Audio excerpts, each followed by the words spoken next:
The Lord is our shepherd, I shall not want. He maketh I like down in a green pasture. Him leadeth I beside still water them. Him restoreth I soul. Him leadeth I that a part of righteousness for him name's sake. Yea! Though I Rasta, I go walk through the valley of the shadow of death, I can't fear no evil. For thy rod and thy staff them comforted I and I. Unu prepare a table before I, in the presence of our enemy them. Unu anointed I head with no oil. Me cup runneth over. Surely goodness and mercy I go follow I all the days of I life. Me I go dwell in the house of the Lord God. Jah kedema way.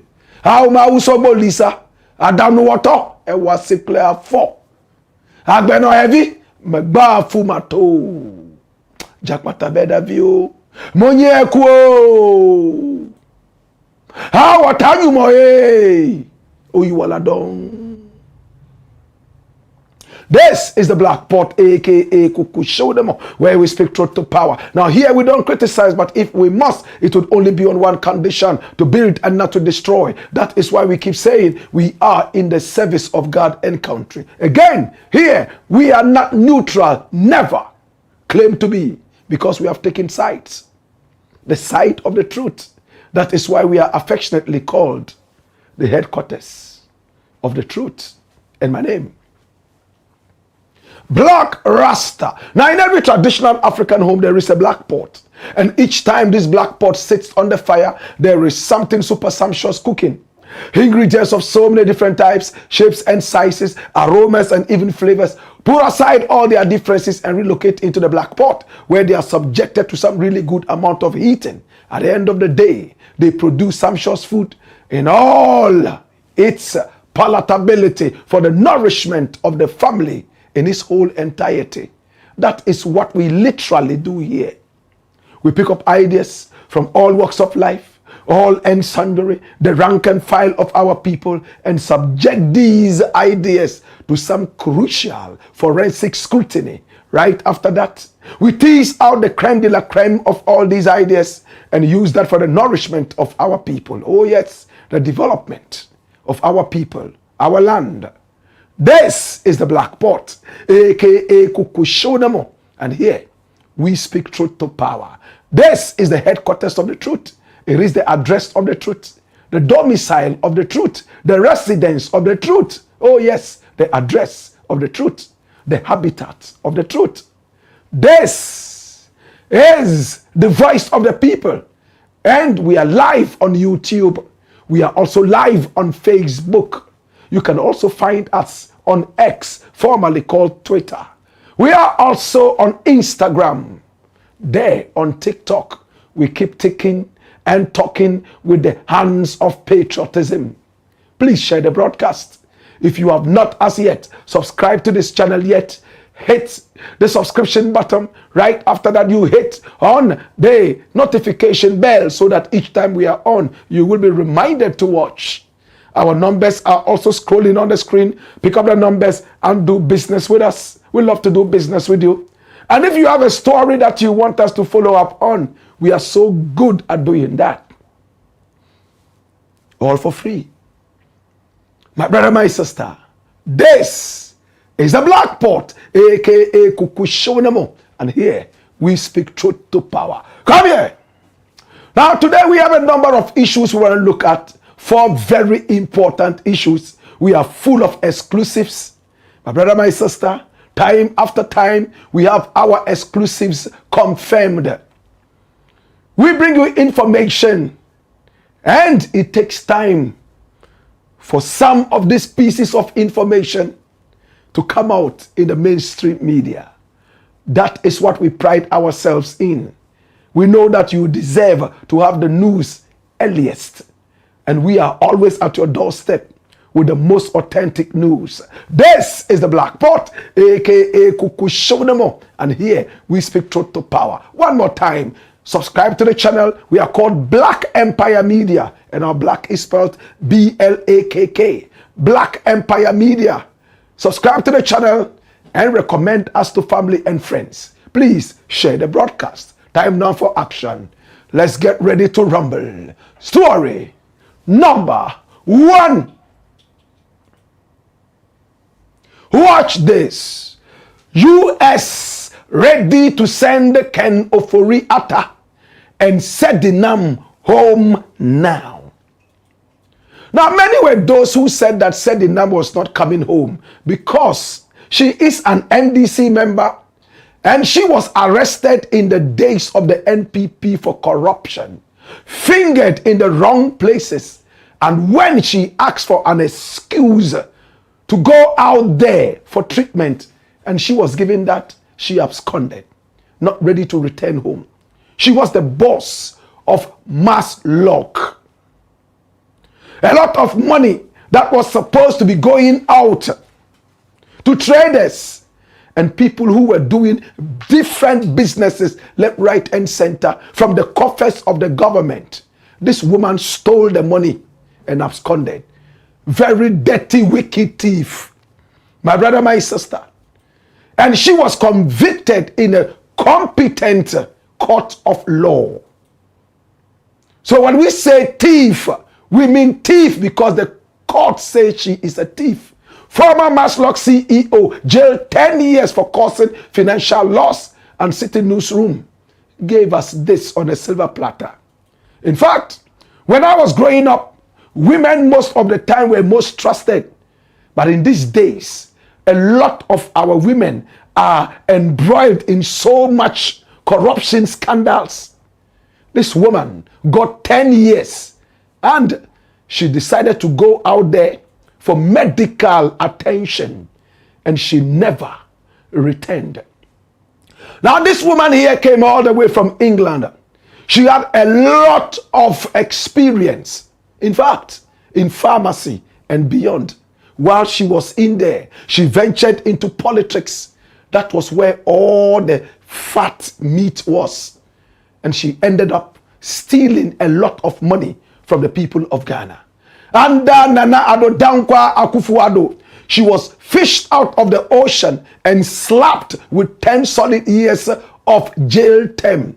She ended up tricking the people of Ghana and running into oblivion. Today, my brother, my sister, the American people say they are ready to let this big fish of a thief return into the country and serve all 10 years. Many have asked, hey, why is it that people are only talking about Ken Ofori-Atta? Meanwhile, the NDC thief, this woman here called Sedinam, is also at large. Her party is not even able to bring her home. Yet everybody is talking about Ken Ofori-Atta. For me, this is carelessly stupid. A thief is a thief. It doesn't matter whose thief it is. In our country, we are so good at protecting each other's thieves.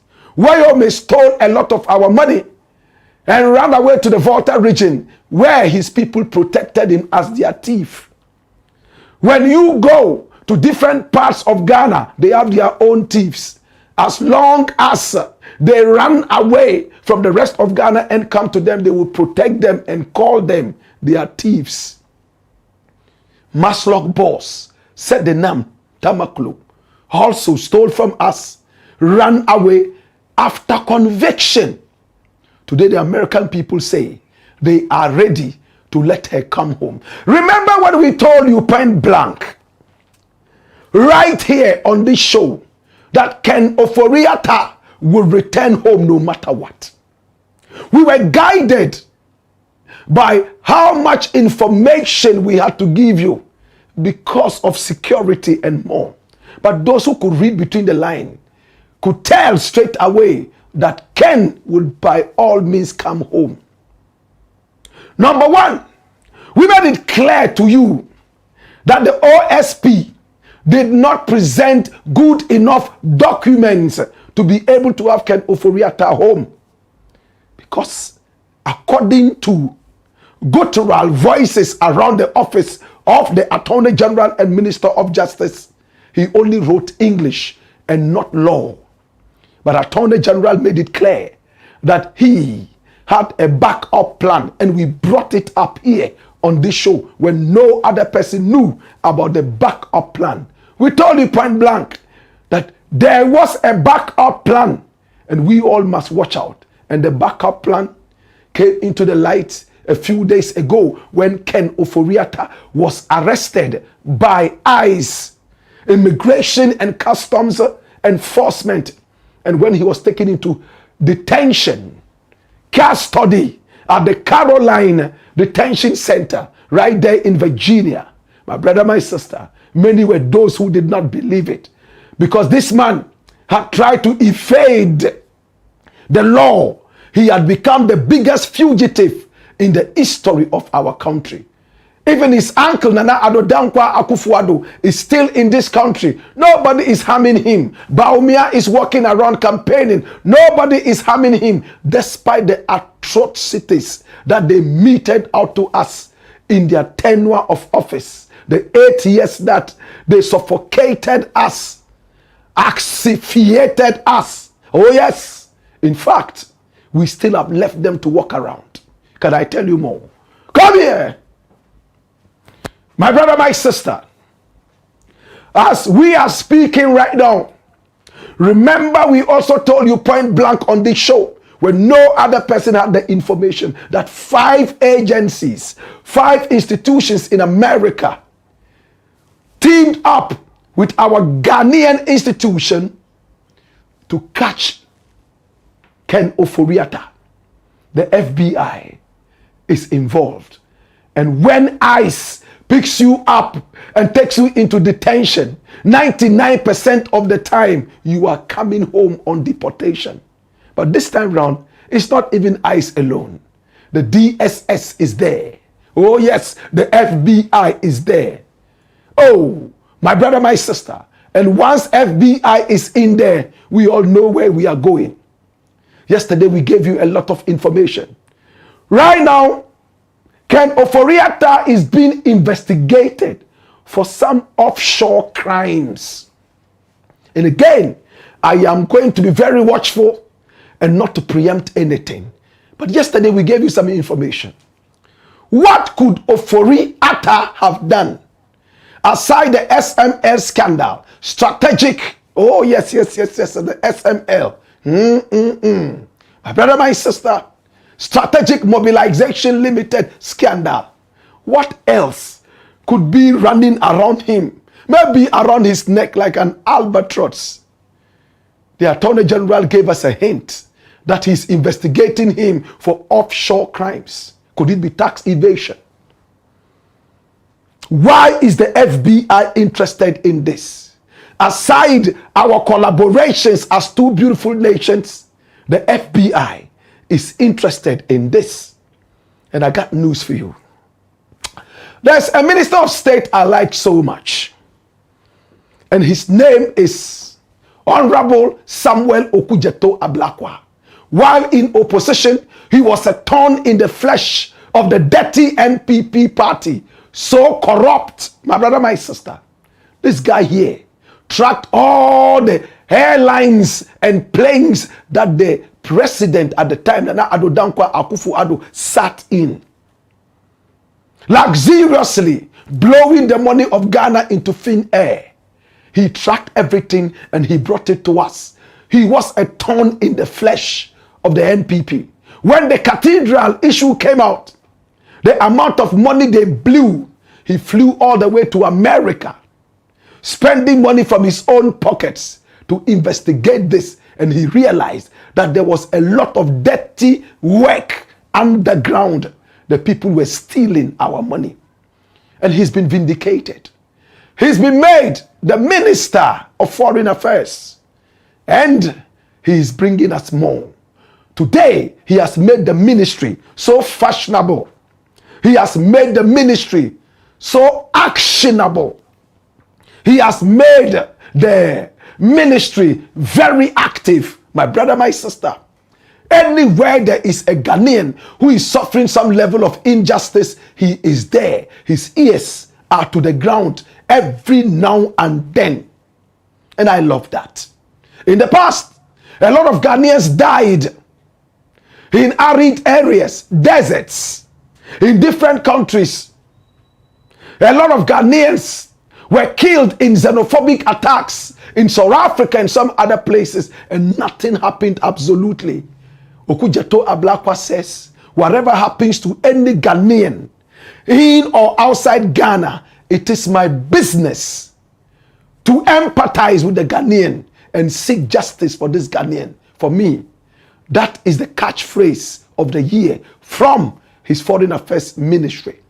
Well, he took a walk and he invited the American ambassador to Ghana. Yes, and he spoke with him. Oh my God. They met in his office and they had a very beautiful camaraderie. Very interesting talk. And he asked the American ambassador, amidst other things, Mr. Ambassador, how far with Ken Ofori-Atta and Sedinam Tamaklo? And what did the ambassador say? Watch this. My Joy Online captured it in the newsreel and it's live. US has assured Ghana it will not block extradition of Ofori-Atta and Sedinam Tamaklo. Ablakwa told us that. Dash it away. And let's go straight to what Ablakwa said. Oh my God. He posted it himself and it's so beautiful. Yesterday we conducted a comprehensive assessment of our Ghana-US bilateral relations and agreed on priority areas for cooperation in 2026. Now the meeting, which I hosted at the Ministry of Foreign Affairs, also reviewed the significant progress we made in 2025. Now, acting U.S. Ambassador Rolf Olsen led the U.S. team. We welcomed our successful negotiations which exempted Ghana from President Trump's visa sanctions. Ghana will continue to be exempted from visa sanctions and 15,000 American dollar visa bonds imposed on other countries. Now, the meeting acknowledged the removal of President Trump's 15% tariff on a wide range of unprocessed and semi-processed agricultural produce from Ghana and expressed satisfaction with its implementation. Dash it away, flip the page, and watch this. I'm taking you straight to this part that is most important to me. My brother, my sister, and there it is. And it is about Ken Ofori-Atta, my brother, my sister, and Sedinam. It says, the World Cup issue is gone. Now, Ghana and the United States applauded our improved security and law enforcement cooperation to the USA in 2025 and the ongoing commendable efforts to also send 2 Ghanaians of high interest. Underline that. High interest from the United States to Ghana. Now, the United States government has assured that without prejudice to judicial processes, it will not stand in the way of Ghana as regards the removal of Ken Ofori-Atta and Sedinam Tamaklo Ationu. Our engagement confirmed recent payments to U.S. companies and the enhanced business climate, which is ideal for stronger Ghana-U.S. trade. Dash it out. My brother, the cooperation between Ghana and America is becoming stronger and stronger every day. America has a lot of interest in Ghana. Ghana has a lot of interest in America, and the two nations have symbiotically realized this and decided to live together in understanding and coordination with full collaboration. Now the meeting was beautiful, and Blakk did not miss it. He said, you know, we have two people we need to take out from your country. We ask you to come here anytime you want to pick up whoever you want to pick up. We don't stop you. Talk to me. What's up? And Rolf Olsen made it clear. It's a done deal. Look how far we have gone. And this is what is not in the media. Look how far we have gone. The FBI is in this case. The DSS is in this case. Have you ever seen this level of seriousness America has given to any person who is supposed to be extradited? An extraditee. This is the first time we are having this level of collaboration. That tells you that America is ready for this. They ended the meeting. Everybody applauded and is gone. My brother, my sister, we made it clear that even the two lawyers representing Ken Ofori-Atta now, the others in the background, remember Ken Ofori-Atta went for this man, a former attorney general by name John David Ashcroft. He was Attorney General of America from 2001 till 2005. A man of high repute and good taste. A man who is majestic in the business of law in America.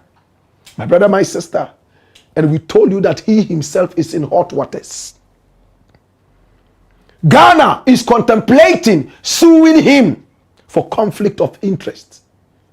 Ghana collaborated with him, spoke with him about Ken Ofori-Atta, gave him so much information, only for him to turn his back at Ghana and then go to deal with Ken Ofori-Atta because of cash, money. It's pure betrayal. He also handpicked Henayat Kasimi from Afghanistan, a tough extradition lawyer. And yesterday we spoke about him. But even in Ayat himself, he has cobwebs. The people of Afghanistan are looking for him for stealing allegedly $9 million American dollars when he procured 4 airplanes for Afghanistan when he was Minister of Transport and Aviation from 2001 thereabout all the way through to 2006. So the two lawyers who have shown their faces so far are both tainted in one way or the other.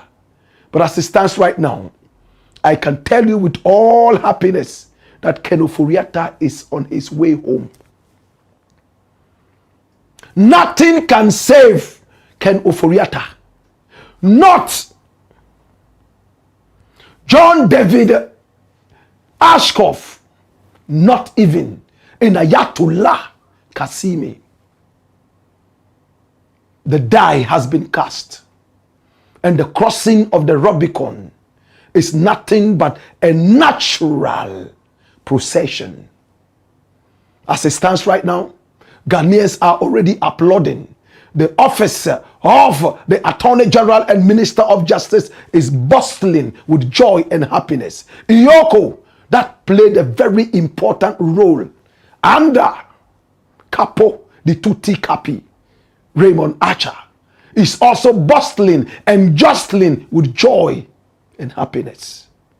Ken Ofori-Atta will come home. Sedinam, Tamaklo, Ationu will come home. And when they arrive here, Sedinam would go straight to jail to serve her 10 years of jail term for stealing our money.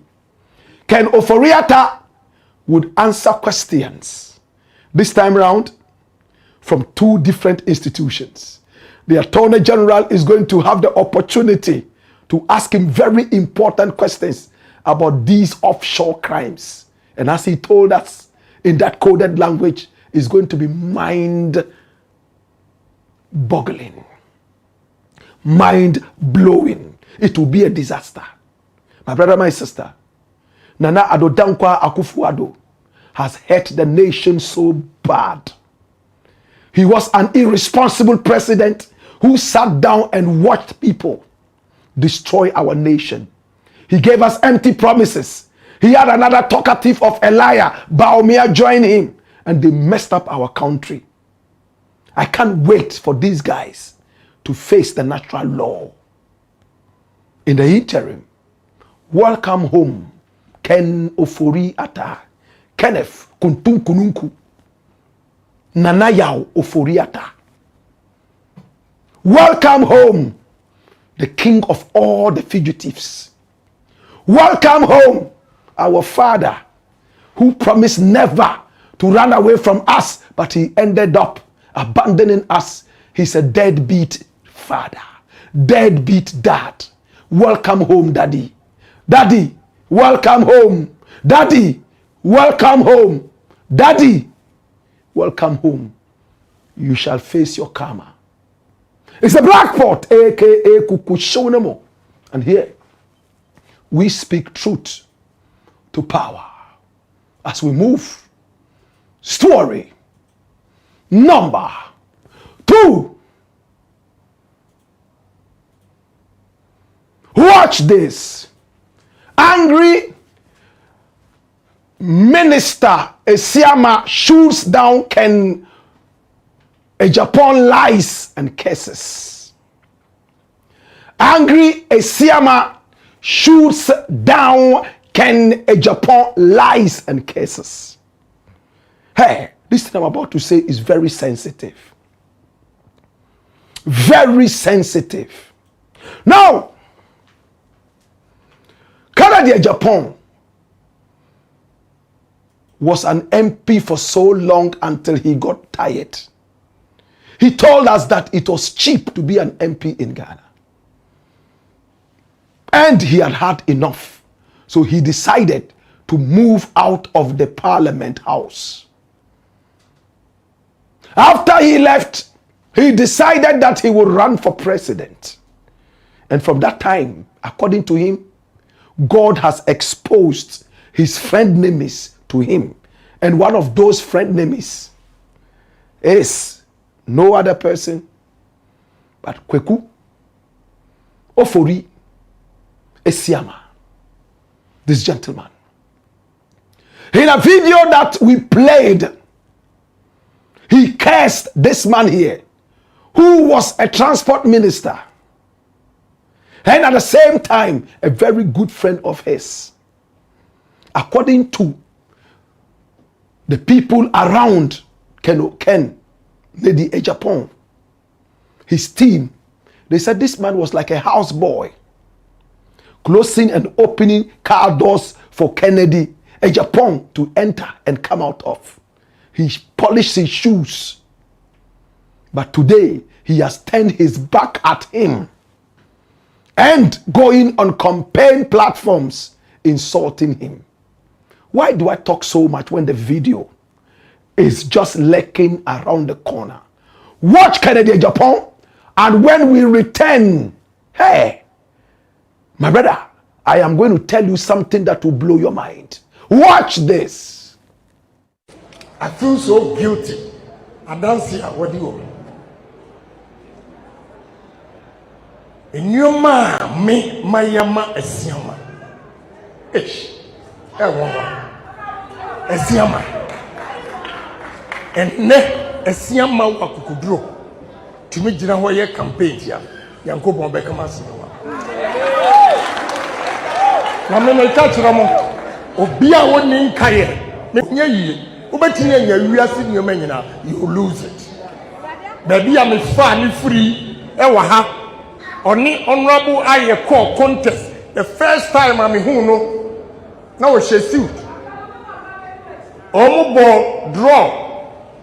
MIS ko 2 biem. Nka mo yaw.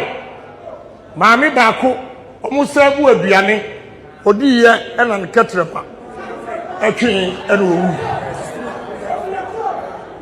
e ba sa no pe na nkata se crutch ba bi ye ko jai ne fa MP ni man ne bedi bechi. He was a good friend. But when you are post, or in the junior, I was going to his office all the time. But then, wow. But a natural justice. The punishment ASIAMAH will get is a natural justice. But a natural justice. Where I picked him, me, and the main secret in trouble. Honorable Cecilia Dapa, and you're the Ministry of Transport, and Mano. And now, ASIAMAH till date, Cecilia Dapa, in your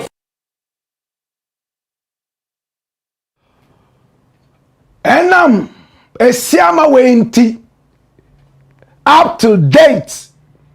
Cecilia Dapa mingasa. Well, to those who don't understand Akan, it's very simple. He's talking about this man and calling him an ingrate. He said there was a contest and he was speaking in his hometown. He had gone all the way to his hometown to campaign. This man's hometown. And there he made it clear that this man was an ingrate and natural justice would befall him. He said he would not curse him, but he ended up cursing him. He called him an ingrate, and at the same time he said that no matter what you do for an ungrateful person, he never ever says thank you. He talked about how this man went for a contest with a certain honorable Aye, and they were at par. Draw, same results. First round, second round, it got dirty. Spiritually and physically. There was a woman who was given food, and all of a sudden her tongue came out. She was drooling, saliva all over the place, and the tongue finally popped out long, and she died. Kennedy Japan said, hey, ASIAMAH, where this contest is going, pull out of it. There's too much wickedness in this. And then he left the MPship for his rival, Honorable Aye. He said that was when he took him under his wings, coached him, and he was with him. But normally when we see this, we don't end there. We go into an investigation. First and foremost, I spoke with the Ken Japan team, and they told me what I brought out. A couple of days later, a gentleman called me and he was not happy. He said, I represent Honorable Kweku Ofori-Atta and we are not happy with the publication. Blakk RASTA, why? Honorable is very angry with you. I said, can I speak with Honorable? He said, he doesn't want to speak with you, he's angry. I said, what is he angry about? He said, you should have also spoken to him to get his part. I said, certainly. That was part one of the story. Part two was going to come out. He said, no, Blakk RASTA, we don't agree with you. Before I realized, he said, let me see if I can put Honorable on the line. And boom, Honorable came on the line, angry. He said, Blakk RASTA, you have disgraced me. Why did you not talk to me before you put this out? In fact, you have messed my name up. Wow.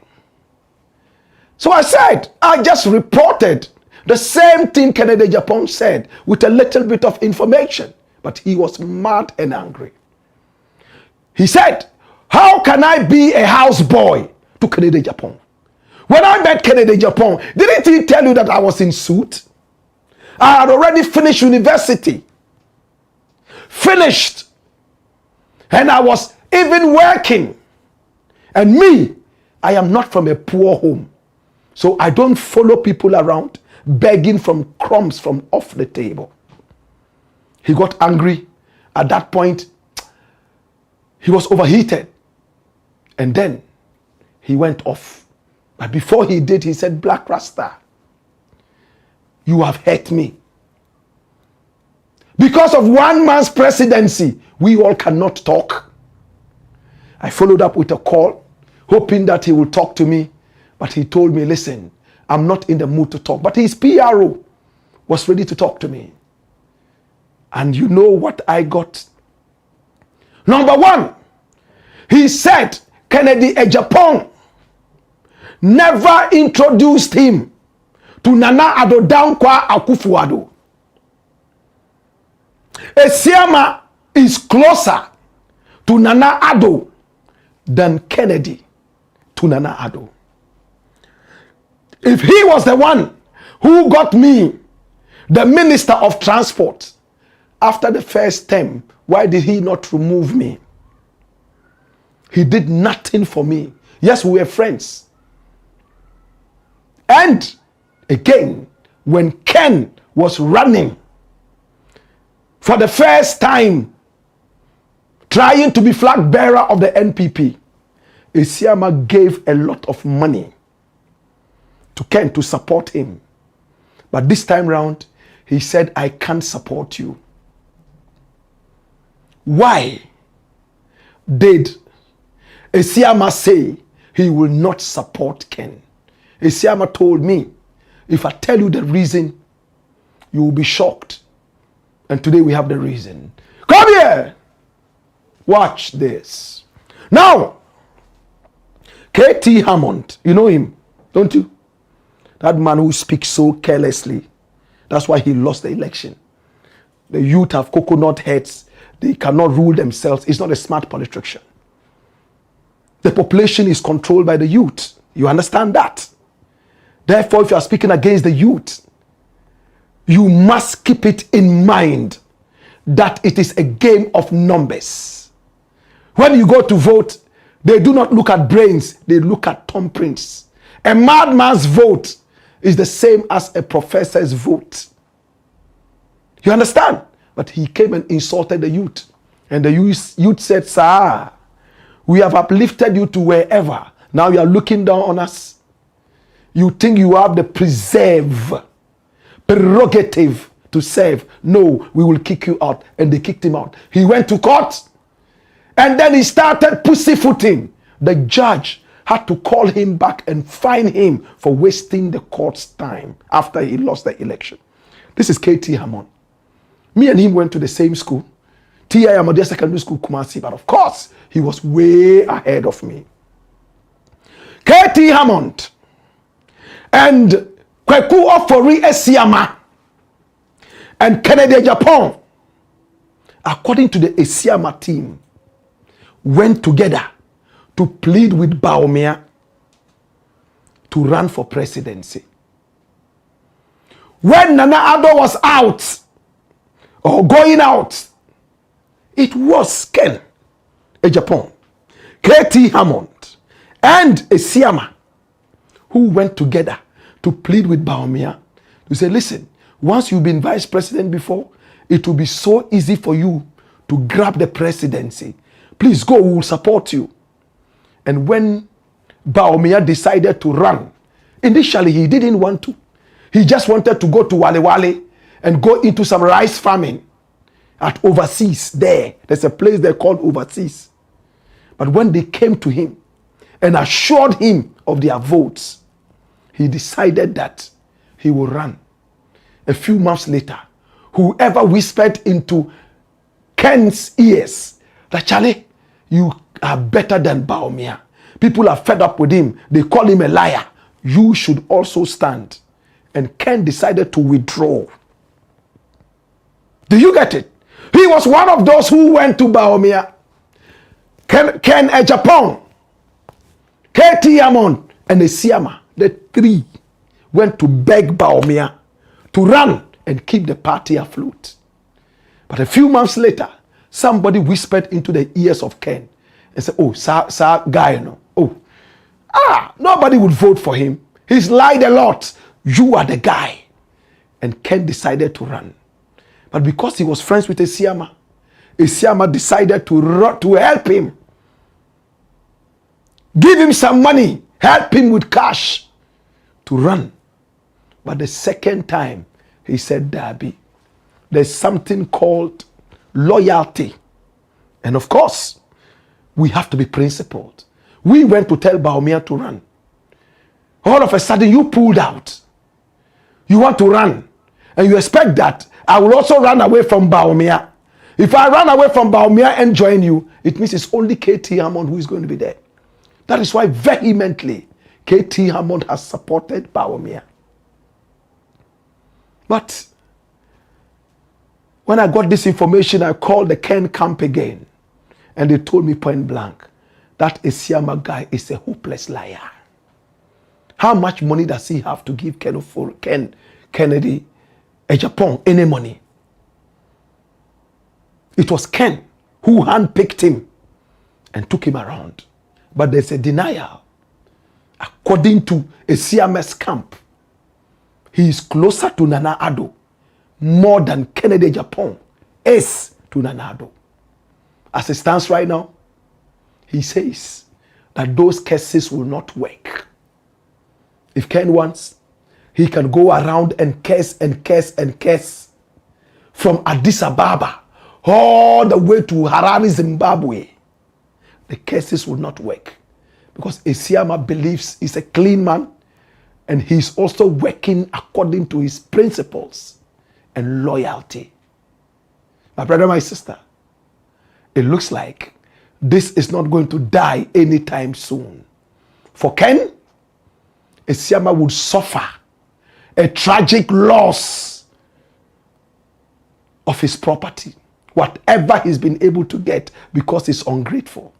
And ASIAMAH says, if I tell you why I'm not supporting Ken, you will marvel. But it's a matter of principle. He told me point blank, hey, because of one man's presidency, because one man wants to be president, all of us, all of a sudden are ingrates. This is the Blakk Pot, aka Kukushonemo, where we bring you nothing but the truth, where we speak truth to power, the home of exclusives. When we return, we have 2 more exclusives. Hey ya! Hoyo! Woyo!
Blakk Pot, Kukushonema.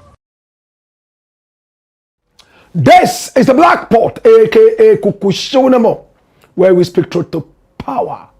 Please do me a favor. If you have not subscribed to this channel yet, please hit on the subscription button. Right after that, you hit on the notification bell so that each time we are on, you will be told, notified, oh yes, to watch. Recommend us to family and friends. And above all, please share the broadcast. This is the Black Empire Media's Black Pot, aka Kuku Shonemo, where we speak truth to power. Story number 3. Watch this. FBI interested only in Abu TRICA, not friends. Woo! Now, one thing about the FBI is that it has what is called forensicity. It is clinical when it comes to the forensics. It hardly misses. The FBI has the patience of the vulture. If you have not read the novel from South African writer Wilbur Smith, check it out. The patience of the vulture is legendary. The vulture cannot kill any prey. It is a scavenger. It can trail a dying animal for as long as it believes that this animal will finally die.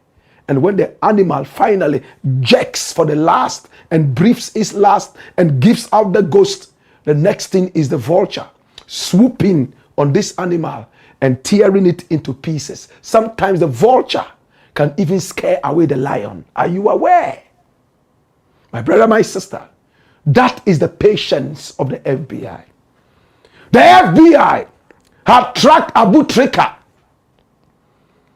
for at least 2.5 years and realized that this gentleman here called Abu TRICA, whose given name is Frederick Kumi, at home they call him Emmanuel Kojoban, 27-year-old Abu TRICA, all of a sudden started to live exorbitantly.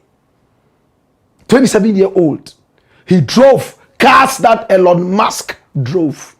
Yet, you couldn't point to a single business outfit that belonged to him. Except, according to the FBI, scam. Look at that thing. I hear they call it a cyber truck, right? This was the car he was driving on the day he was arrested. Now this guy here, knowing very well that his money was dirty, better still, laundered money. And just as this has also become a penchant of some other alleged scammers, they love to flaunt it. He packed money on his table. He blew away money. People who were close to him said he was stingy. He wouldn't give. If he would give at all, it would be something small. Abu TRICA. He was always at home. He didn't like going out. He had his own Abu TRICA mansion right there at Kwansa Krom on the Liberty Junction, right there in Swedru, which has fast become the citadel of Sakawa, as told to us by the FBI. I love Swedru. Yes. My brother, my sister, this is Abu TRICA. Call him Frederick Kumi. The whole world has come to know him as Abu TRICA, the master trickster, who is not a gangster. He might just be a wangster. This boy called Abu TRICA tricked a lot of white people, aged white people, using AI. Sometimes parading as a woman. And if the man was gay, he paraded himself as, gay as well, only to sap out, listen to the word I'm using, sap out money from these people to the tune of $8 million American dollars in a space of 2 years. Abu TRICA, the master trickster. He is not a gangster. He might be a wangster. Oh yes. This boy called Abu TRICA. Watch this now. Now, Abu TRICA came to Accra in the company of his friends. They went to a discotheque. They jammed to all the beautiful rhythms. They sweated hot. In fact, they were in a company of several beautiful ladies. And right after that, he drove his cyber truck. But people had already said it. And look at them, chilling out. Oh gosh, my brother, my sister, they had seen this cyber truck coming. FBI was already looking for him. And the news went round to investigators that, hey, we have spotted this kind of car here. It looks like that man is in there. And they followed him quietly until he entered the Kofi Annan Street at the airport residential area. He entered a certain residence called the Cass Towers. And remember, we brought you this first. Several weeks later, before people got to know that this was where Abu TRICA was arrested, on the 5th floor. He loved to be high, to look around like an eagle. So when the FBI decided to work with the Ghanaian people, it was very simple. They said, when you go into that building, forget 1st floor, 2nd floor. Take it from the 3rd floor, 4th floor, 5th floor, and 6th floor. That is where he will be. That is where he likes to go. FBI did its work forensically. So, when the narcotics authority decided to go there, and some other people, including Ghana police, the owner of the place, a Lebanese man, was not ready to allow them in. They had to bring a search warrant, which was provided. And in the search warrant, the Lebanese man realized that it was said that they couldn't search the whole of the building. 3rd floor, 4th floor, 5th floor, and 6th floor. Bam! He allowed them, but he reminded them, no 1st floor, no 2nd floor. Bam! They went to the 3rd floor. Abu TRICA was not there. He had tricked them. 4th floor, Abu TRICA had tricked them. 5th floor, bam! There Abu TRICA was with 2 other guys. 2 other people. And we all saw these. To cut a long story short, they went to court a couple of days ago on Monday. And when they got to the courtyard, there was drama. They held Abu TRICA out of the car. And the police kept shouting, give way, give way, give way.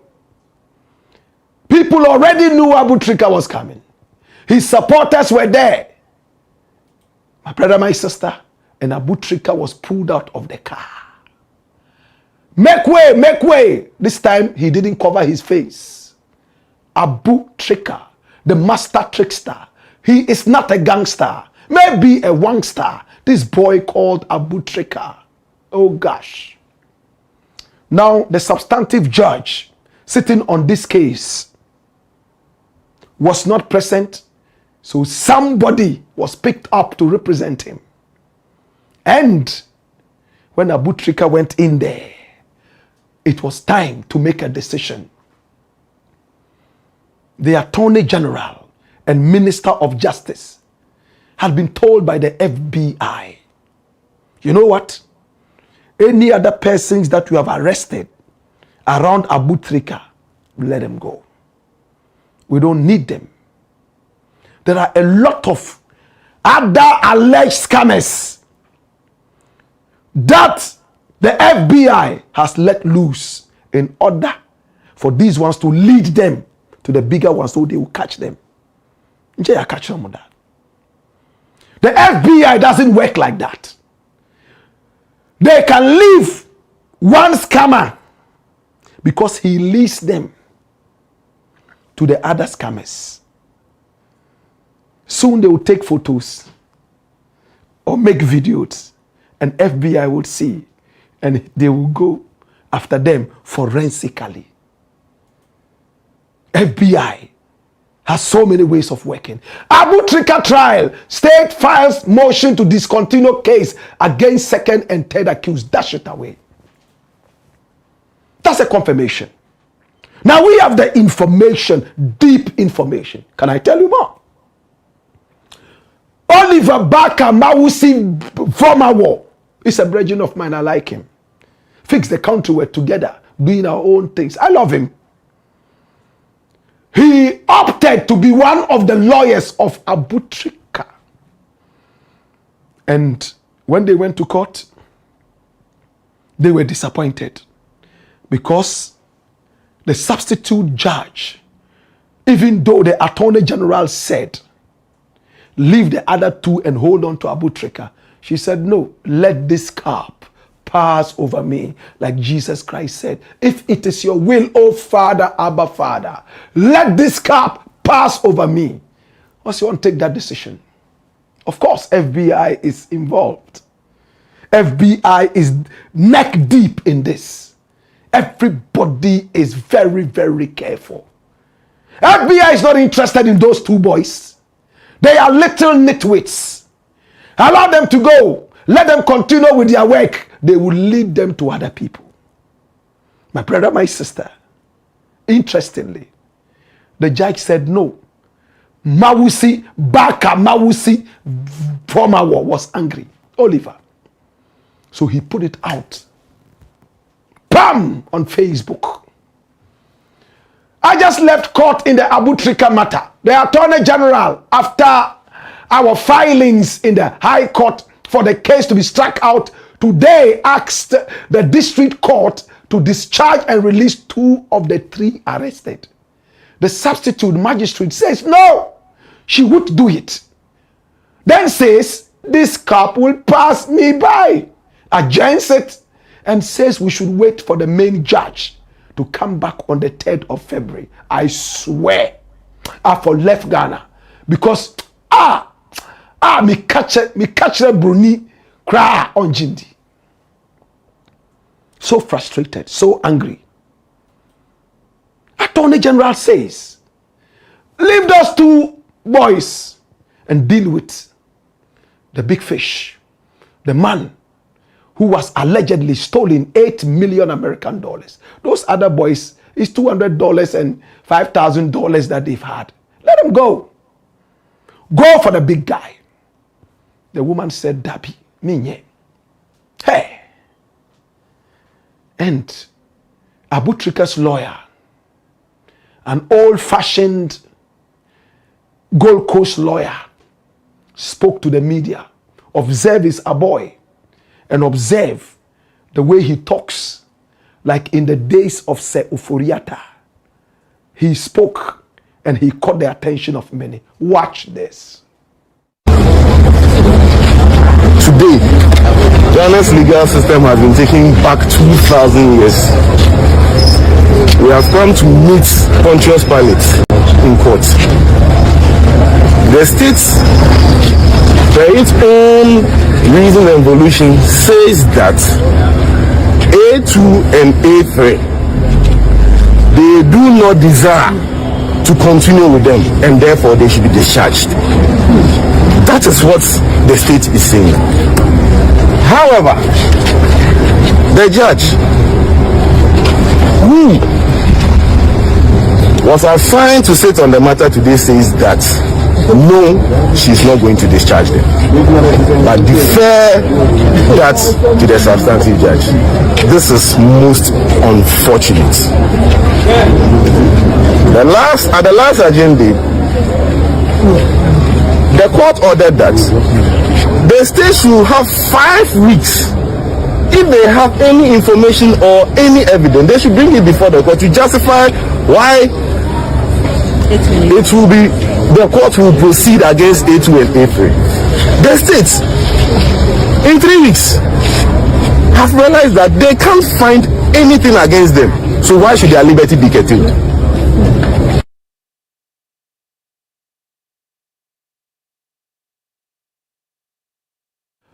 So Gold Coast lawyer spoke, and you could see the obvious frustration. Oh yes, he was so frustrated. So the two others were bundled up with Abu Tricker, the master trickster, and sent back into custody. Blakk Vomawo is not happy. Gold Coast lawyer is not happy. And when Abu Tricker was being taken away, this time round they gave him a face mask. And all the bloggers in the city were there. Oh my God. They carried him away. He was shedding tears. He probably was telling himself, hey, Rade. Hey, they've been crying. This is Abu Tricker, the master trickster. He is not a gangster, but he might be a wangster. This boy called Abu Tricker, 27-year-old Abu Tricker. And thanks so much to Joy News. We got the first tape, and this one is from Sika Official. Thank you so much. We do appreciate this. No, dash it away. Come here. Now watch this. What is the Gold Coast lawyer going to court with? What is his game plan? How is he hoping to free Abu Tricker? Together with Oliver Baka Mawusi Vomawo from Keta. He's so respected in that area. And of course, around Ghana and beyond. I love him, I respect him. Do you know what their game plan is? Listen to what the Gold Coast lawyer will be telling the court when they return. Why must Abu Tricker be held? This is his biggest reason. Watch this. Or your colonial or your slavery in Kwasumi. Very or your Robashe. Then treating offer Ghana for as subjects and possessions of His Majesty. Subject not the issue be as Yakwa. Possession not the in zone on it's up yes on no zoom. Embra Yaji independence 1957. I be seen there. Manana wa babaka de yenkwa. Manana wa babaka de ye shobi ase. Dabi. Zawaze ye nuanu me basa no. Ye gina ho. Ye gina ho na se okodo a. Ochina bi America fo wa de wa babeje yen former president akọ. Ye nyi hwika ye nyi mboko. Ukrom man mamu krom man ye nyina. Na Asampa wasn't there, was Abampa wasn't there when you know what's the Abazi? Romance scam. Abazi romance scam. Romance wasn't there. Now Manuel Casanas Aja to me there. And you Yashishaho. Now Achamazana maybe so as Alma, S and them. And sometimes sleeping is no need or friend in your other watch when you have. But that there's no offense in that. You baby and what? Dash it away. He said, we are behaving like the slaves of the Queen of England. Now, the most important thing he said there, if we allow Abu Tricker to be taken away, the next time they will come and take our vice president away. And some other such people, and claim that they have hurt their people in one way or the other. He asked a rhetorical question. What is romance scam? When two people say that they are in love, and then one demands for something from the other, and the person sends it to the person, is that a scam? So simplistic. You can tickle yourself and laugh as much as you want. That is his job. He's a lawyer. But take that to the court and see if this will fly. Romance scam is when you lie to somebody using romance because you have an ulterior motive to benefit materially or get some form of favor. You have to prove that it's a scam. And already it's been said that Abu TRICA was using AI, sending a lot of messages. They have tracked every single message via the wires. So if you say that this is you, and it comes out that you lied, it's not you, and you got money sent to you for impersonating another person, it's certainly a lie, it's a crime. But simplistically, this is how the Gold Coast lawyer intends to defend his client. He will tell the judge, this thing called romance scam is a lie. There's nothing like that. And in his own words, that we should go and catch all the slave queens in Ghana who lie to people that they love them, yet they only want money. That is different. At least they show their faces. And again, how did they get the money?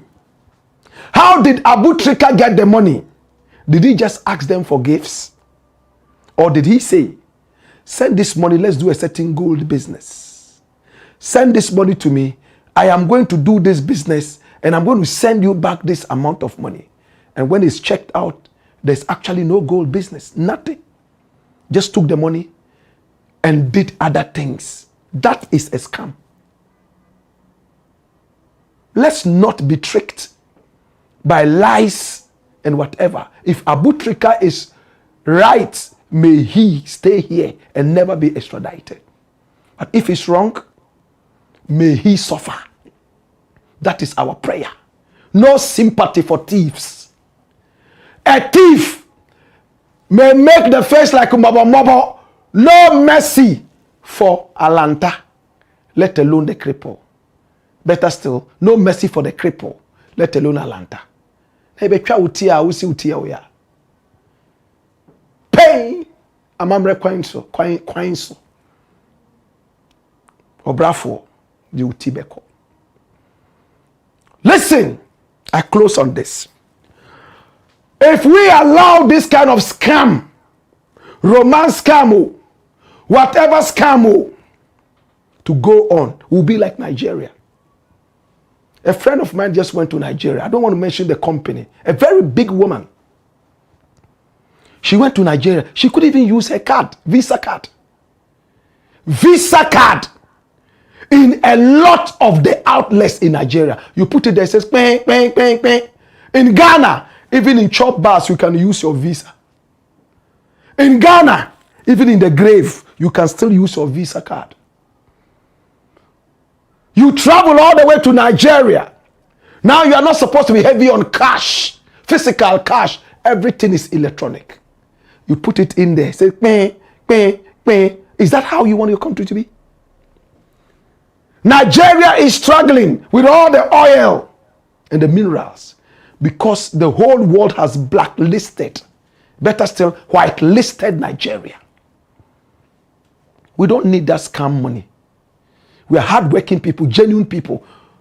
The Westerners in slavery taught us how to be wicked and steal. The average African, hey, honest. We believed in our gods and goddesses, the river gods, and then the mountain gods. We were not stealing from each other. But they came and taught us how to steal. It is in the nature of a snake to bite. The day a snake refuses to bite, then it's not a snake, it's a worm. It's not in our nature to steal. Some other people led us into that. It is time to stay away from that. When you start scamming the people there and you don't get them to scam anymore, what do? And I'm speaking tongue in cheek. And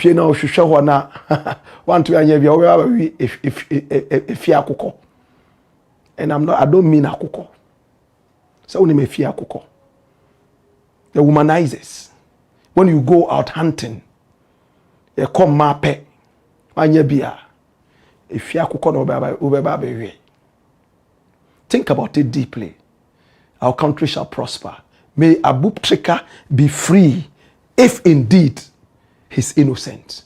May he suffer if indeed he is guilty. It's the Black Pot, aka Kukushonamo. And here we speak Truth to power. Hey ya! Hey yo! Wayo!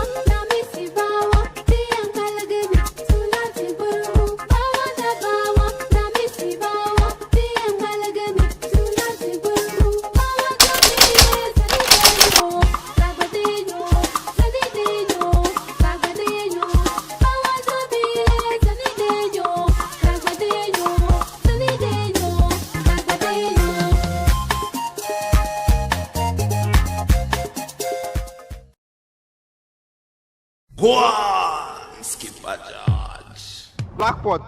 Coco show, man. It's the Black Pot, aka Kuku Shonemo. And here we speak truth to power. If you have not subscribed to this channel yet, please hit on the subscription button. And also, hit on the notification bell so that each time we are on, you will be reminded to watch. This is the headquarters of the truth. The truth is very bitter. But good medicine is actually bitter, isn't it? Any medicine that tastes like sugar, sobolo, and alewa, and yedro. Come here! My brother, my sister, send your comments in. They could come via YouTube comments or Facebook comments. We will pick them up and there we will flaunt them. Our numbers are scrolling on the screen. Pick up the numbers and do business with us. Oh yes. Maybe you have a certain story you want us to follow up on. We are most excited to do that, my brother, my sister.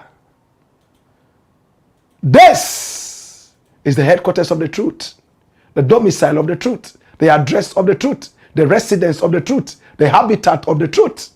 Okay? Tete Efan says, Black Empire Media, the Mecca of the truth. Kwame Kwashi says, Black, may the spirits of our ancestors continue to protect you. Muhammad Awal Usman says, Blackpot family, good evening to you all from Germany. And Kwame Kwashi comes back to say, Black, please continue to follow up on Kofi Juma, the former Gihog boss for us. Kwame Kwashi continues, our country or nothing, notre pays ou rien. Nana Ogum powers. Black Rasta, move fire. Fire, yabu, fire. Kwame Kwashi says, Black, those calling for Sedinam's extradition had 8 years in office. Why didn't they do it? But now want to score comparative political discourse against Ofori-Atta's extradition. Well, for me, crime is crime. At least they convicted her in their tenure of office. The natural justice, natural passing of the Rubicon. We must go grab them. Okay?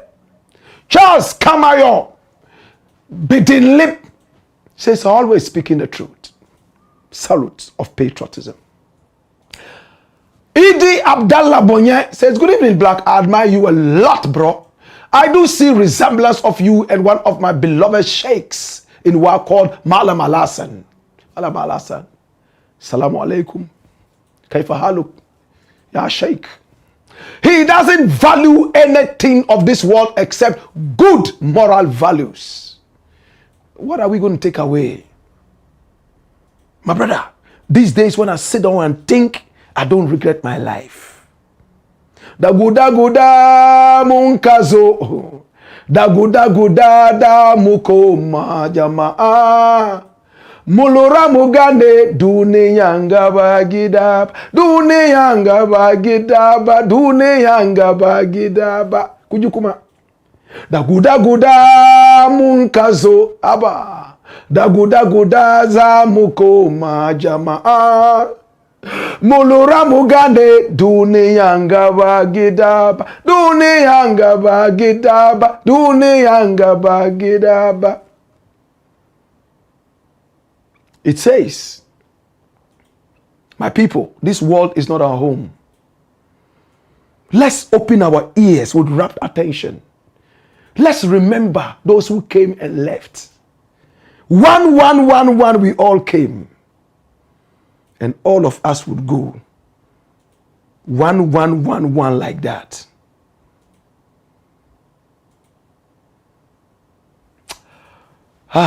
I love you on that one condition, bro. And may the Supreme Being keep guiding and raising you higher and higher. Thank you so much, my brother. Okay? More comments. Conscious Agbemenu Ahosu says, greetings, my guru. Preach on. Ready, we ready. Don't forget to share, like, and comment, my people. One love, one heart. Kwame Kwashi says, family, let's gather to cook the truth for Ghana. This is the headquarters of the truth. Soti Moses says, blessed love, Blakk Rasta. Oh, keep it high. This good job for Mother Ghana. One love. King Faisal says, more fire, Blakk Rasta. We are waiting patiently for good news you have for us today. Conscious Agbemenu Ahos who says, share. So many people can be part of this, okay? Hana mutua naifua. Hana mutua naifua. Hana gina kabarin wani anaza nasuna wani o. Kabarin wani anaza nasuna wani. Hana mutua naifua. Hana mutua naifua. Hana gina kabarin wani anaza nasuna wani o. Kabarin wani anaza nasuna wani. It says, as a new child is born, an old man is dead. There is a birth. Everybody is jubilating. And then there's a death. And everybody is crying. Ana gina kabari wani anaza nasuna wani o. Kabari wani anaza nasuna wani. Oh, kai. King Faisal says we are all waiting patiently for this Ofori-Atta. And everyone who stole our money, we must collect them back. Conscious Agbemenu Ahos who says, truth to power. Black Empire Media, where truth stands tall. Remember, we are not political. No, we are. You know what we are, right? Patriotic. Pandi Pamang says, we can't wait to welcome him home. Home, sweet home. Patawo says, hello, Blakk Rasta. Mawunyo Freddy Agbenohevi says the OSP has been working with Ofori-Atta from the back door from day one. Okay. More comments. Mark Romeo Ofori says the true president Okujeto Ablakwa. Franco Lowe says happy new year, Blakk. And always a pleasure listening to you. I hope this will set a new precedence in Africa. Corrupt leaders and politicians. No nice place for the wicked anymore in the world. Please continue to speak for the freedom of the people of Southern Cameroons. Ambazonia. God bless. Ahmed Tijani Suleiman says, Amu fire Blakk. Muhammad Yusuf Abu says, God, I'm married to Quran. Rufai Isufu Abu Yusuf Maimunatu Al-Hassani. Say, God, I am married to the Quran.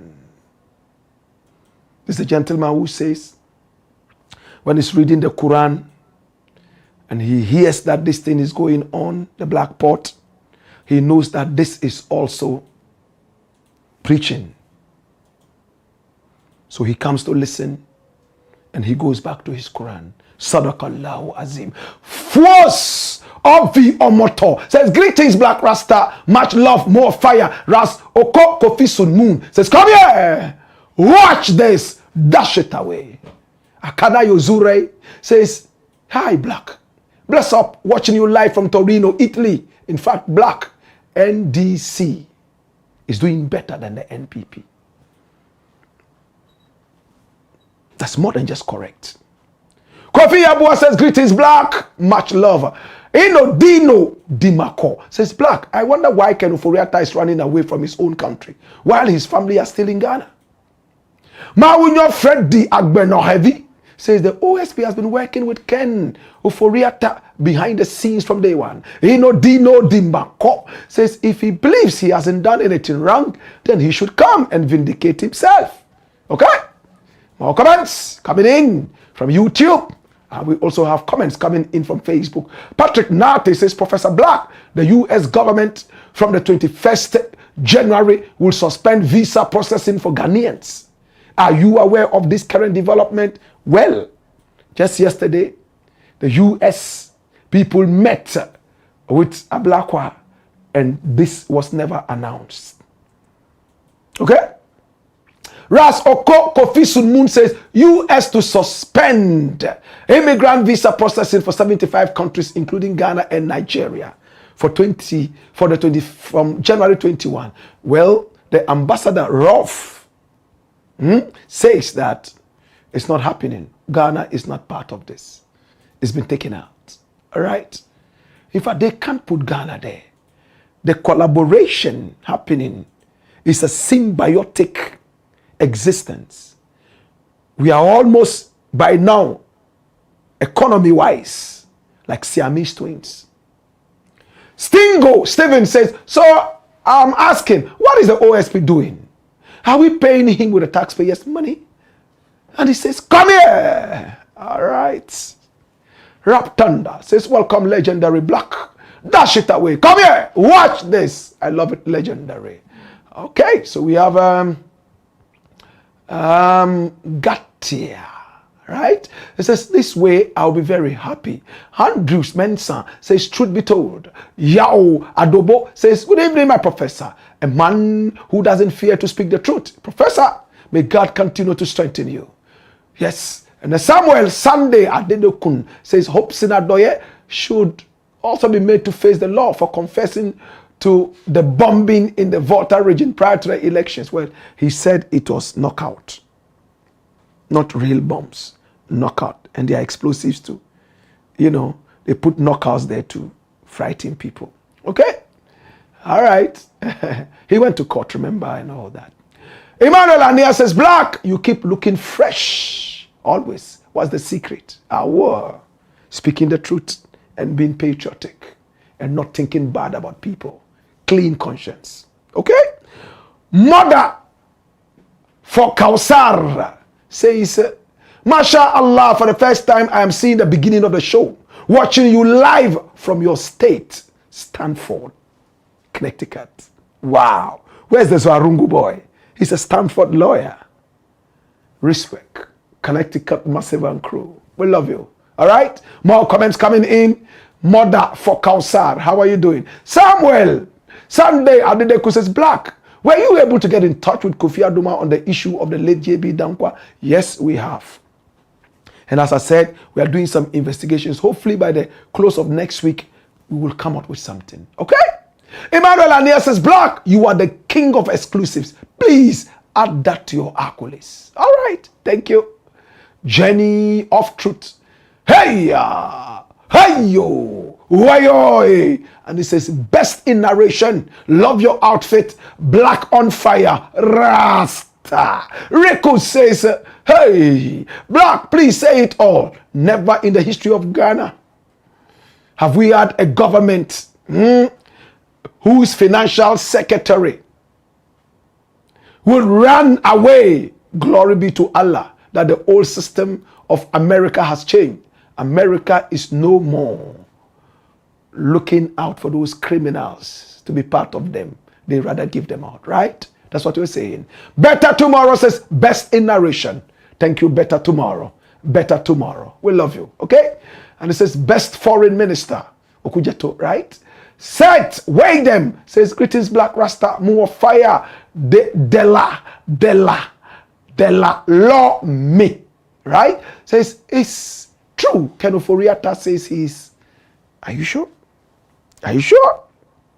Samuel Sunday says, Blakk, why is it that when a street boy steals an item worth less than 1,000 Ghana cedis, they get jailed for not less than 10 years. But when politicians who steal millions, steal money, they get lesser sentences. Shame.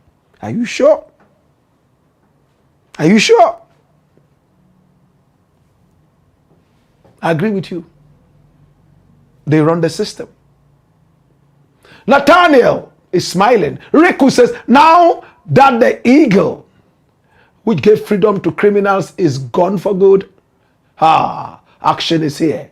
Oh, now the world needs governments that can develop their nations as to what they have and can do for international development. De la l'homme amwako, de la l'homme. Okay, de la l'homme, right? De la l'homme. Okay, de la l'homme. Yao amwako. De la l'homme. Yao amwako. Is it true Ken Ofori-Atta says is gay? No, I've not heard anything like that. He's a Christian and he has a wife and he has children, okay? Rudolph Basigiyem says, let me get my white dress and Bible ready. Uncle is coming home. Blakk. Hey, you're giving us a good idea. I think when he's arriving, we should all wear white and hold the Bible to welcome him at the airport. It will be very picturesque. His interrogation will be broadcast live, and that day must be a holiday for all Ghanaians to enjoy. Wow. All right. Well, Samuel Sunday says, is there any way Ghana can go seize all the properties and freeze Ken Ofori-Atta? Yes. We are collaborating with the Americans. 5 institutions, my brother. Rikus says, yes, in Ghana, the only one who has got the key for the development of Mother Ghana is Kennedy. He is the only one to get our attention and system ready and together. Thank you. Henry Tete says, Ken Ofori-Atta's arrival that day should be declared national holiday and celebrations on the street of Accra and elsewhere. Riku says, Ghana sits on the center of the world. We have everything and yet we are suffering. The answer is because of bad leaders. So Kennedy is here as a leader to save Ghana.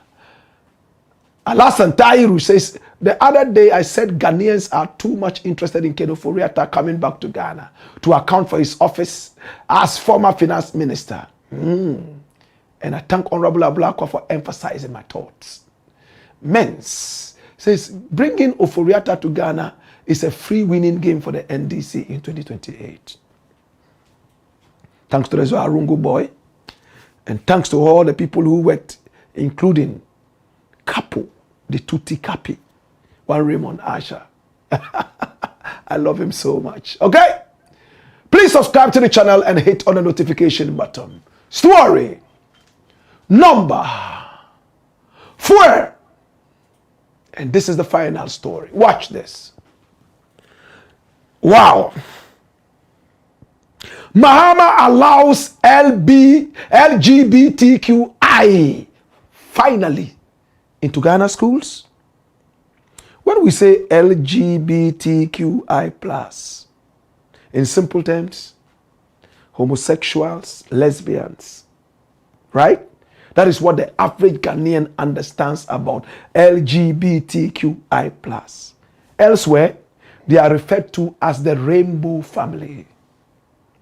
Their symbol is the rainbow. And everybody comes around the rainbow and feels good. A man can sleep with another man. A woman can sleep with another woman. And when we were growing up, we had only 2 genders, a male and a female. True? Today, do you know the number of genders we have? Do you? Watch this. Common gender identities. Demi-fluid or demi-flux. Demi-gender, dom-gender, fluid flux, gender fluid or gender flux. Gender queer, girl flux or femme fluid, non-binary. Pangender, that's pangender and xenogender and more. That's it. So right now, when you go to America, the bathrooms, male, female, there are males who identify as females. And now, there are females who identify as males. It's accepted in those areas. So you are a man, but you want to dress like a woman. You are no more called Rudolph. You are Mary. And when people speak to you, yeah, hi, they accept it. Some go for surgeries and change their gender. They are called transgender. My brother, my sister, and in America and other places, it's very legal. If you say thing against them, you can go to jail for discrimination. They call it racism or homophobia, which is a form of racism. Now, it was said that Mahama is gradually allowing this into Ghana. When he was campaigning, he strongly said, no, LGBTQI plus will not be allowed here. Nana Addo, flying all the way to Israel to bring the stone to come and lay a certain foundation for a certain criminal cathedral. Praising God, reading the Bible and speaking in tongues, surrounding himself with prophets, criminal prophets, like that guy in Kumasi. Still sat down for Kamala Harris to school him, and he got a check from the gay family. That is hypocrisy. If you don't like the gay man, don't take his food. Americans sit in their country. The gay community contributes money and they bring it to you who are anti-gay, homophobic, and then you accept that. The Muslim will never accept money coming from pork business. Try it and see. Go to Nima and then ring a bell and say, oh, this money we got it from pork business. Now man already muka ser muka sam kudinga. Ko izo ikarbinash to. Ko gia muka ser. Hey, ga kudingia. Ko izo ikarbinash. You know what you'll be hearing? Subhanallah, la ilaha illallah, shege, ya hauka, la ilaha illallah. I'm married de kawe, I'm bash married kamambiu, shege, jahili. It is a bad Muslim who would accept money, proceeds of a pork business or alcohol business. And I like that principle. Don't be hypocritical. Me, I'm vegetarian. So I don't eat meat, I don't eat fish and all that. That's why you won't see me wearing a leather belt. My shoes are all synthetic. I won't wear leather. You see the leather, you say, oh, no. Because I don't encourage the killing of animals. Now let's go into this issue. There's a certain guy called Ntim Fojo. He wants us to call him an honorable, but he's not. He's an unreverend dishonorable. He's a member of the NPP. This guy is a national security threat.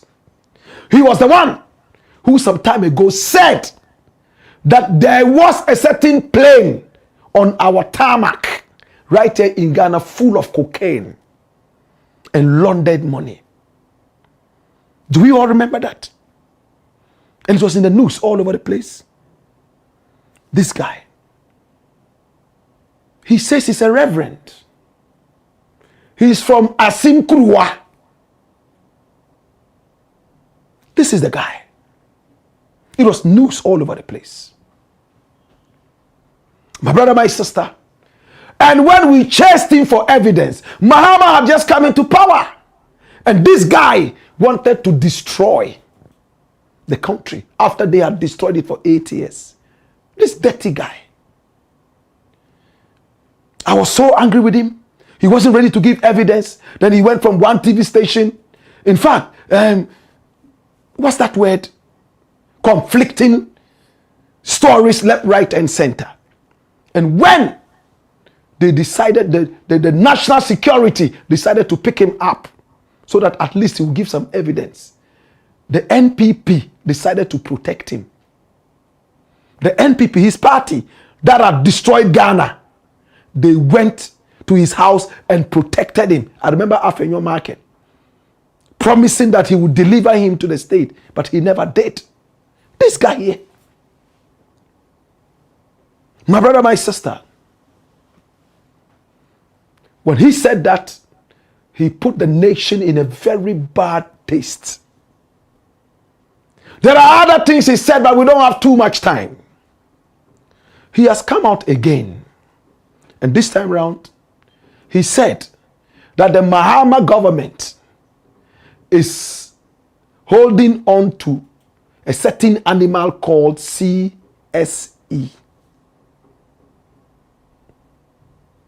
CSE.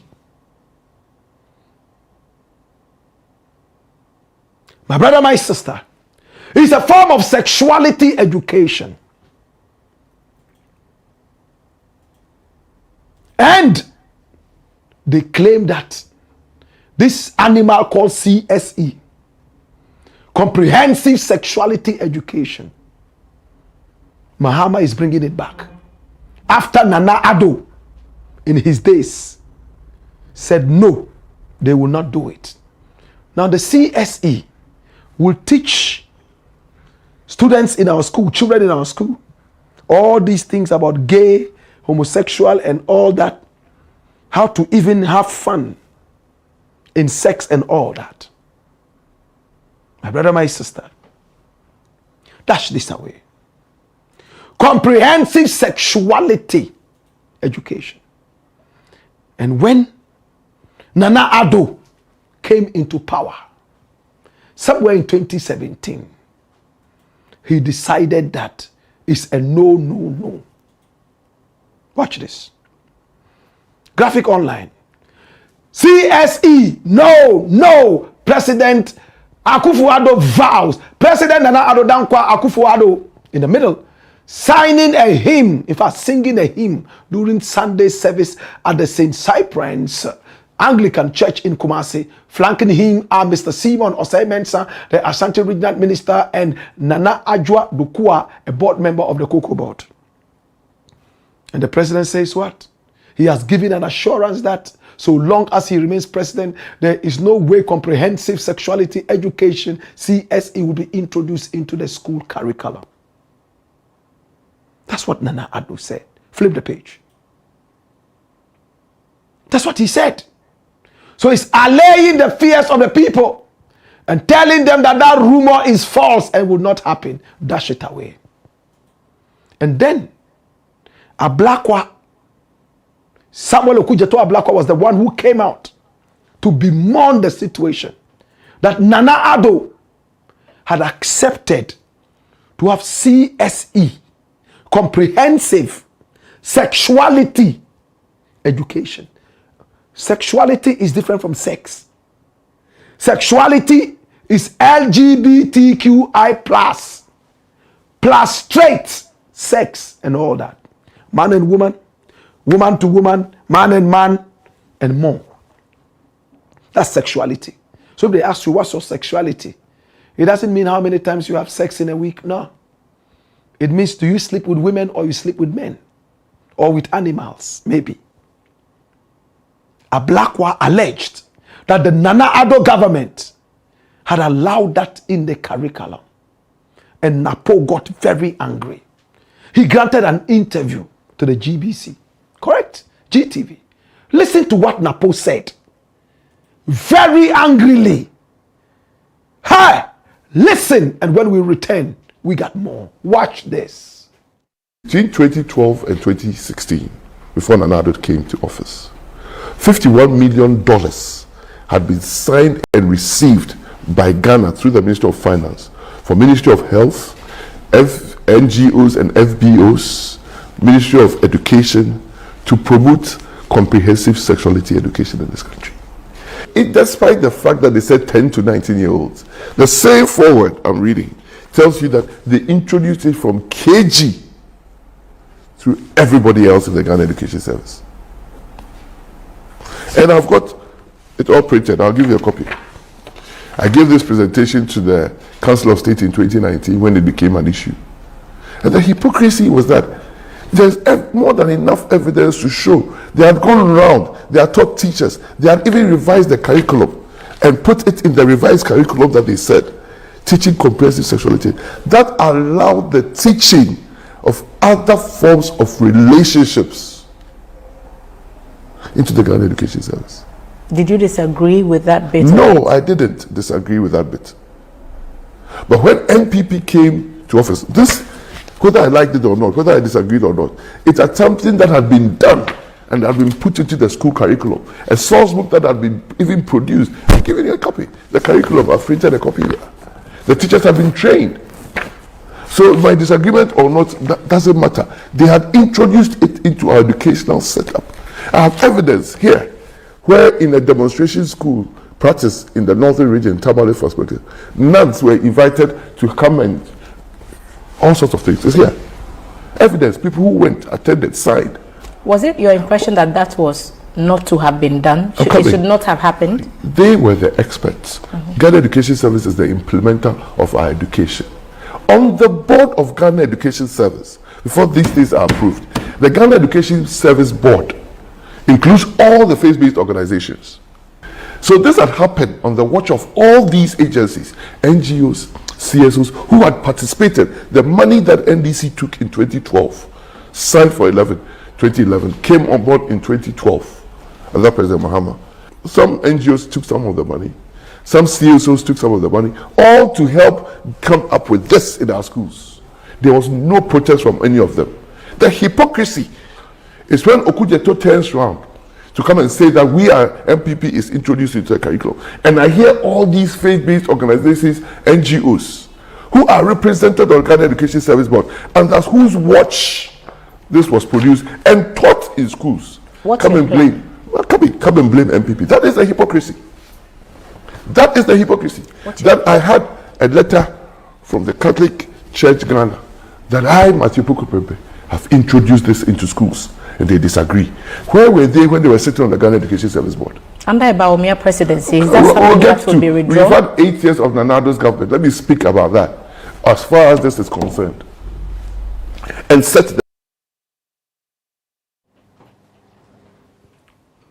You had Napo, Dr. Matthew Opoku. He made a point. He said all the noise Blakk came to make, that the NPP government allowed CSE, comprehensive sexuality education, into the school curricula. He lied. It was introduced in the era of Mahama. They signed the contract in 2011 and took $51 million and gave some to some organizations in Ghana, CSOs, and so on and so forth, to push the gay agenda. That was a minister of education, and that's what he said. So the contract was signed in 2011 by the Mahama administration, and in 2012 they pushed it into our curricula. And when Nanado came, Blakk jumped on the thing and said, hey, they are trying to push LGBTQI plus into our school curricula. Initially, they said they should teach our children between 10 and 19 years. But according to Napo, when Mahama signed it, now they even made it to start from kindergarten level. So our little children, 1 year, 2 years, they teach them LGBTQI plus, like they do in America and do in England. And they sponsored it. Because we're so broke and needed the money, we took it. Now, Nana Addo said no. CSE, no, no. And it ended there. Mahama is back in power. Ntim Fodjo says that the CSE has come back. That the CSE has found its way back into our curricula. Have they taken money again? And this is Ghana Web. He says, Ntim Fodjo demands immediate recall of LGBTQ teaching materials from school. Run it, my youth. This is serious.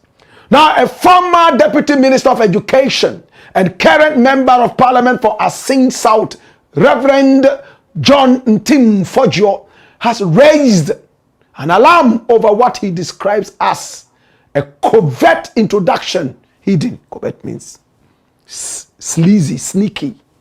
Introduction of LGBTQ related concepts into Ghana's basic school curriculum through a newly issued teacher's manual. Newly issued.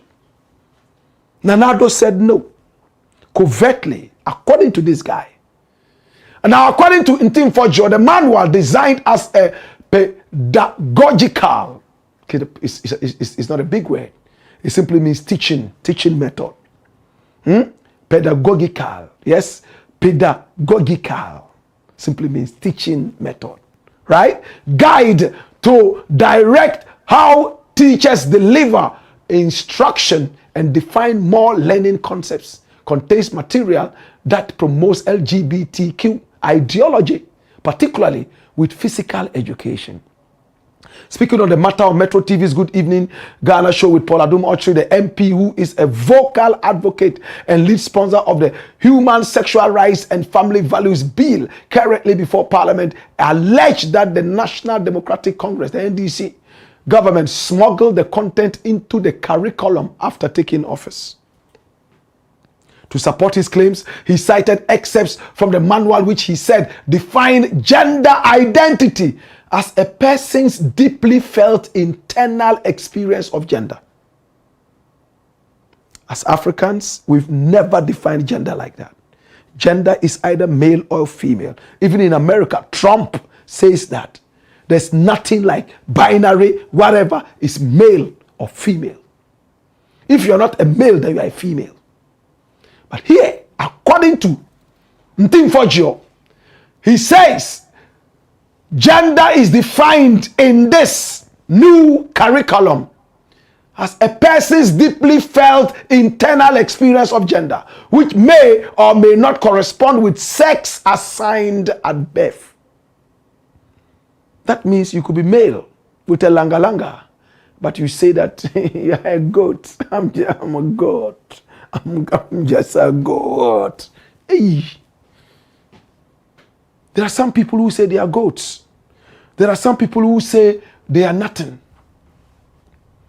Oh yes. And Trump is so much against it.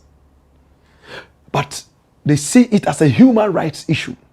He argued that such definitions are highly sensitive, inconsistent with Ghana's constitutional understanding of gender, and inappropriate for basic level instruction. Dash it away. But what is the Minister of Communication at the presidency, Honorable Ofosu, saying? Kwacho Ofosu. He says that this reverend is overzealous and that he's engaged in what is known as overzealous charlatanism. You know who a charlatan is? Body boy. Kubolo. A charlatan. Overzealous charlatanism. Kwachi Ofosu replies, Ntim Fodjo over LGBTQ curriculum claims.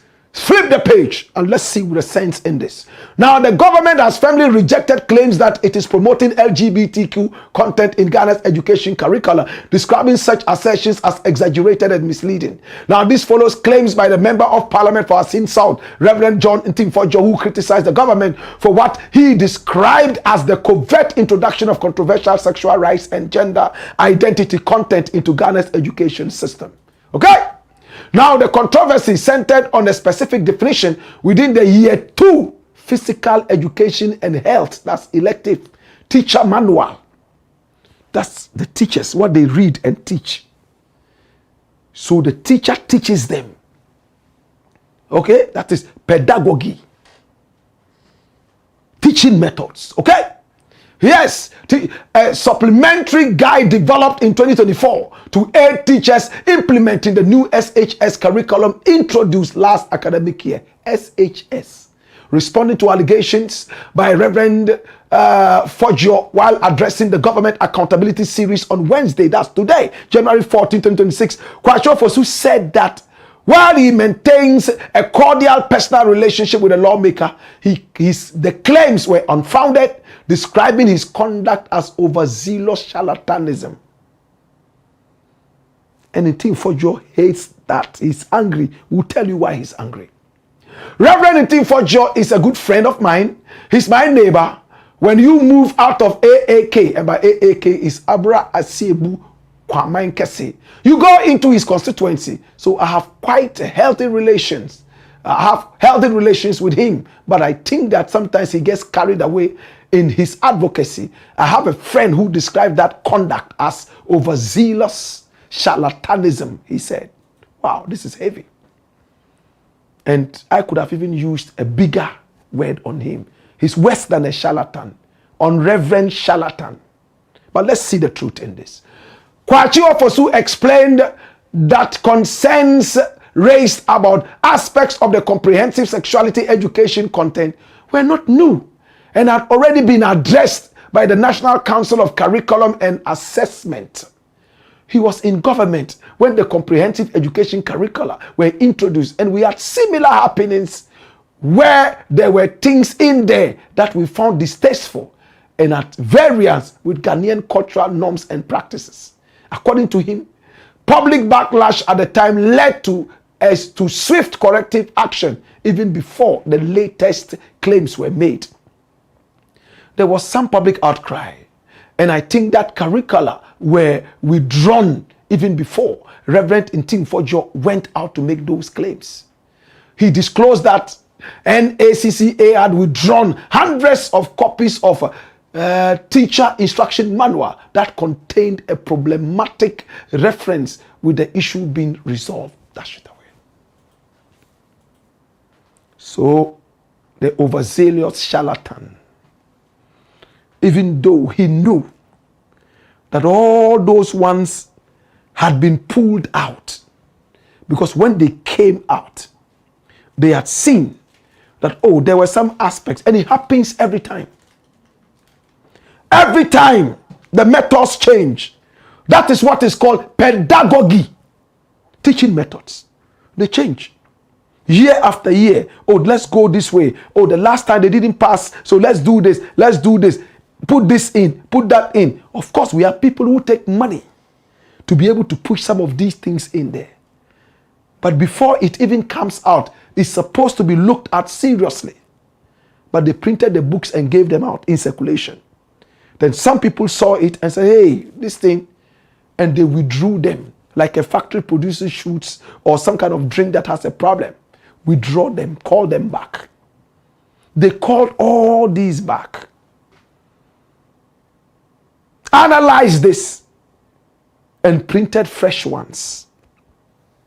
The overzealous charlatan, the unreverend former minister, went and picked one of the old ones, and he's gone to the gallery again, pointing at some of those things. My brother, I don't want my country to be pushed into anything that we are not ready for. If we are not ready to teach LGBTQI plus in our schools, let's remain like that. But again, my brother, if you do not like the barking of dogs, don't go into people's houses unannounced. If you don't want to be associated with gays, don't accept gay money. Don't accept gay favors. Don't be hypocritical. You go and collect gay people's money, and when they say, teach your children about us, then you say no. No, sir. It doesn't make sense. I honestly like what Reverend Intim has looked at. My problem with him is that the thing has been changed and he knows. But he still went because of politics. A reverend would become unreverend. Well, he was chased up and told that, but the minister says all those things have been withdrawn. Look at the anger with which he spoke. Anger that he has been referred to as an overzealous charlatan. And above all, he's engaged in overzealous charlatanism. Watch this. That is most arrogant. You are voted to come to power, and the parent who voted for you, whose child you have introduced LGBT elements into their teaching and learning materials, teacher manuals, and being taught that they can have sexual pleasures and feelings very absurd, and gender should no longer be about male or female, and it's about whatever they feel, and they can even feel both, and you are poisoning their minds, hundreds of thousands of these children, and we have caught you red-handed and asking you to do the right thing. You are insulting us that we are being overzealous and we are being carried away. So the millions of parents who voted for you, whose children are in these secondary schools, whose taxpayers' money they used to pay you, you are using the taxpayers' money to pay yourself and to print textbooks that are LGBT laced and poisoned. You deliberately introduce it in. You have been caught red-handed. You have admitted you are going to find a way to remove it, and you are telling these parents that they're overzealous and they are carried away. That is the arrogance of power. This is the most arrogant height that a government can ever express. But that is what Ghana has voted for. So parents, you have voted a government in power, and you voted them who campaigned on deception that they were going to protect you from LGBT elements. Now you vote them in power. They have printed teacher manuals with LGBT promotion, and when you ask them questions, they say you are overzealous and you are carried away. If it must take us, some of us, to be the watchdogs, to be the gatekeepers, and to be vigilant and be carried away and overzealous, so that we will save the generation and the mindset and the values of our young generation, the young vulnerable ones, so that tomorrow LGBT, transgender matters, these absurdities that NDC wants to introduce into the constitution as they have proposed and have already introduced into the textbooks and into the classrooms are a thing of the past. You can call us names, but other parents, many thousands and millions of parents whose children are in Ghanaian schools, will also be overzealous, and they will also be carried away, and they will do everything, I assure you, they will do everything to protect the sanity of their children, because whatever they teach them in school is dangerous to remove it. Because if you're a parent, what you tell your children pretty much will be compared with what their teachers tell them. If their teachers tell them something else, it doesn't matter how much you preach them. If you're a pastor, it doesn't matter whatever you preach. Lash it away. Okay? So you see, he's a politician. What Kwachi Ofosu said was that this man here is engaged in overzealous charlatanism. He didn't refer to parents. Did he? And you see, when a politician speaks, no matter what, they will bring political undertones and underpinnings into their conversation, their discourse. My brother, he said that they brought these things out, drew their attention to the LGBTQ plus underpinnings, and they are telling them that they will find a way to deal with that. But Ofosu is saying a different thing. He says when it came out, the attention was drawn to the thing, and they pulled back all this before you came out to even make that announcement. Whatever it is, we are going to ask a big question. How did these things find their way back into our curriculum? Have some people been paid to sneak these things in there? And whose duty was it to proofread everything before it's taught to our children? You have failed the children. You have. Whose duty was it to proofread before putting this in print? Now you printed hundreds of thousands of copies and you have to withdraw all this back. It's a loss to the state. Who pays for that? I'm asking. Who pays for that? Whose duty was it to proofread? With all the big English you speak, with all the religiousness, the religiosity that you bath yourselves with in this country, who was it? Who was responsible for proofreading this? They say education is the key. So if you give me a rusty key through your pedagogy, what are you telling us? You are poisoning our children. As for Reverend, he's doing politics. We are speaking patriotism now. Kwachi Ofosu said they have withdrawn hundreds of thousands of days. Who sneaked these things in? Whose duty was it to have proofread everything? Was there no team to do that? My brother, this is the raw material for the production of our education. We have to be very careful. I know mistakes can happen, but in this case, it is unpardonable. There must be serious investigations into this. Mr. President, I approach you in all decency and all respect. There must be an investigation into this. Who sneaked those things in? Number two, whose duty was it to have proofread this? Who is going to pay for all the withdrawn books, hundreds of thousands? Accountability, probity. We are going to continue fighting to find out who did this to us and who almost succeeded in getting our children study what we are not ready for. It's a shame. Did somebody collect money back door and decided to do this after all in 2011? Allegedly, you took 51 million American dollars and tried to do this to our children. What a shame. And you see, the funny thing is, these are not textbooks that the children could just pick up and read. No, this is what the teachers read and they teach the children. So from the source, they are already polluting them with what they are not ready to study. Today in America, cartoons show woman and woman kissing, man and man kissing.